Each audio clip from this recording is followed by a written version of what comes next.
Salut à toutes, salut à tous. Bienvenue dans cette première chronique. Aujourd'hui, on va parler d'empreinte carbone. C'est parti. Premièrement, l'empreinte carbone représente un volume de gaz à effet de serre que l'on génère.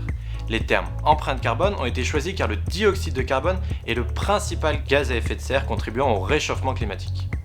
Les transports que nous utilisons, la production de nos vêtements et téléphones portables, voire la production de nos aliments, contribuent massivement à l'émission de gaz à effet de serre.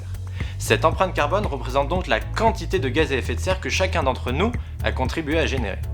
Bien évidemment, l'empreinte carbone est différente pour chacun et chacune d'entre nous.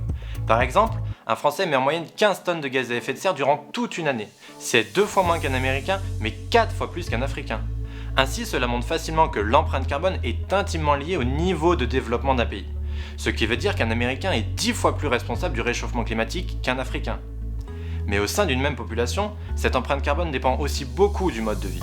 Le transport et l'alimentation jouent un rôle clé.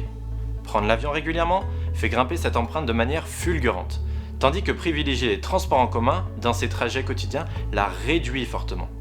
De plus, acheter des vêtements localement, donc français, plutôt qu'asiatiques, réduit énormément cette empreinte sur l'environnement, car le transport est bien moins important.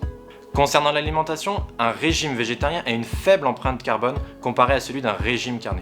Donc l'un des plus gros défis pour le futur va être de diminuer cette empreinte en limitant la consommation de produits carnés. C'est donc plus clairement éviter de manger de la viande régulièrement.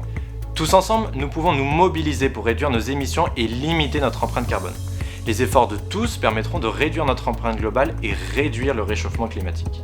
Alors, mobilisons-nous tous et enfin, n'oubliez pas de vous abonner à notre compte Insta EcoloAléo pour choisir les prochains sujets.